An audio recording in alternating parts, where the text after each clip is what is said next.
Bentornati a EU Factor, il nostro appuntamento settimanale con le politiche europee di coesione. Oggi i nostri ospiti speciali sono gli studenti della classe quinta B del liceo di Scienze Umane San Vitale di Parma, vincitori del premio speciale al nostro concorso fotografico La tua Europa. I nostri conduttori per un giorno saranno loro. Salutate!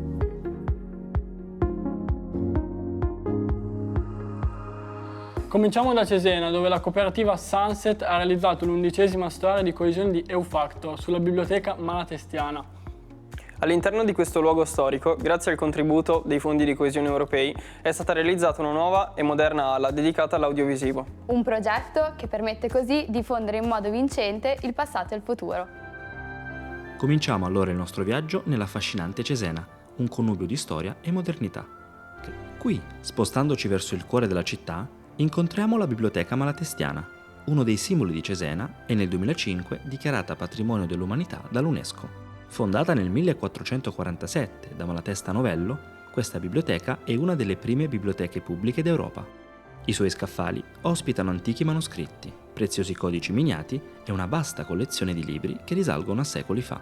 Ma la Biblioteca Malatestiana è molto più di un semplice edificio. È uno scrigno di conoscenza che ha resistito alla prova del tempo e ha imparato a rinnovarsi e innovarsi, trasformando la sua tradizione in possibilità culturali e innovazione. Il Comune di Cesena ha colto l'opportunità del finanziamento europeo Postfes 2014-2020 per la riqualificazigne del terzo lotto della Biblioteca Malatestiana. Cos'è il terzo lotto? Era l'ala della Biblioteca Malatestiana ancora da restaurare, in quanto era stata l'ultima parte occupata dal liceo classico Monti di Cesena. E avevamo quindi questa disponibilità di oltre 1000 metri quadri di spazio tra piano terra e primo piano e siamo riusciti a candidare il progetto di riqualificazione in quanto non ci siamo rivolti solo all'ampliamento della biblioteca, bensì a un'innovazione legata alle nuove tecnologie, al multimediale, anche in dialogo con la nostra parte antica. E al piano terra abbiamo collocato e ampliato le nostre raccolte della mediateca, dei fumetti e abbiamo creato una novità dell'area gaming, sia il videogioco che il gioco da tavolo, che per noi era molto importante, anche il gioco in presenza. Da Cesena ci spostiamo a Goro, sul delta del Po. EU Factor ha incontrato Copego, la cooperativa dei pescatori di Goro. Un gruppo di 600 soci che rappresenta il cuore della sua comunità. Ecco un piccolo assaggio. Consorzio Pescatori di Goro è una cooperativa di 600 soci che da circa 40 anni fa l'allevamento di vongole veraci in maniera importante, diciamo che è leader della produzione nazionale di vongole veraci in Italia. Produciamo qualcosa come circa 50-60 mila quintali di vongole l'anno. A Goro siamo in 3.500 abitanti. 600 sono i soci e sono quasi tutti i soci di Goro della cooperativa Consorzio Pescatori di Goro. L'indotto comunque attorno al consorzio tra soci e tra impiegati e lavoratori di circa 750 persone, quindi quasi un familiare per famiglia. È già da diversi anni che la cooperativa si finanzia utilizzando appunto questi fondi europei della comunità, sia ministeriali ma anche fondi europei, appunto per sviluppare, progettare e innovarsi su diversi canali.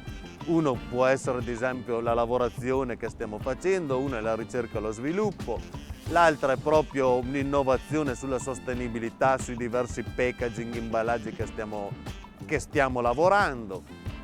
Diciamo che non siamo abbandonati a noi stessi, ecco, sì, l'acquacoltura negli ultimi anni, sia a livello nazionale che a livello europeo, ha sempre acquisito maggiore importanza e quindi appunto proprio la comunità europea sta cercando di investire sulle nostre realtà perché pratichiamo una pesca sostenibile che ci permette di lavorare in simbiosi con la natura senza, diciamo, deturparla troppo. Anzi, noi addirittura cerchiamo di lavorare ed aiutare l'ambiente in cui lavoriamo, costruendo canali, facendo ripascimenti ai vivai in cui lavoriamo appunto e cerchiamo di migliorare appunto l'ecosistema. E dopo Cesena e Goro andiamo a Forlì. Il Festival del Buon Vivere ha ospitato l'evento conclusivo di EUFactor 2023. L'ecologia delle relazioni era il tema dell'edizione di quest'anno, ma anche un obiettivo chiave del UE.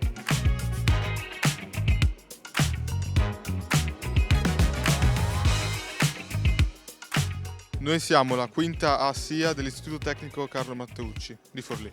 Avete partecipato alla giornata conclusiva del progetto EUFactor e anche a un quiz molto difficile. Com'è andata? Benissimo, molto bene. Nessuna recensione negativa, tutto positivo. Senti, abbiamo visto che avete una certa fretta di veder risolvere il problema dell'inquinamento e dei cambiamenti climatici, no? L'obiettivo è il 2050, ma voi lo volete nel 2035.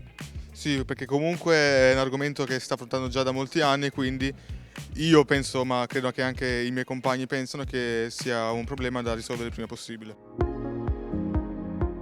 Si chiude con un bellissimo evento che ha coinvolto le scuole di Forlì Cesena, che sono state invitate nell'ambito del Festival del Buon Vivere a raccontare qual è il loro rapporto con l'Unione Europea, perché ci siamo resi conto nel corso del progetto che essere europei non vuol dire sapere cos'è l'Unione Europea, per cui abbiamo fatto questa mattina di riflessioni per capire, per raccontare quali sono le opportunità che per i giovani mette in campo, ed è stato l'obiettivo di tutto il nostro progetto. Un evento con feedback diretto, istantaneo, che ha portato i risultati sperati.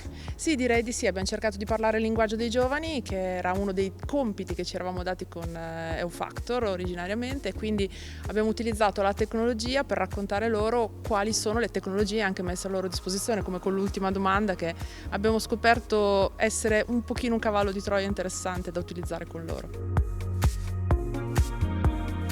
Alla seconda fase EUFactor Next che la Commissione ci ha finanziato, vorrei che fosse così, vorrei che fosse piena di dinamismo, piena di interventi attivi, e avremo una componente molto importante che è la componente dei giornalisti stranieri, under 30, giovanissimi, che ci racconteranno le loro pillole, le loro storie, e poi il coinvolgimento sempre più attivo dei giovani, perché decisamente sono quelli che ci danno più soddisfazione.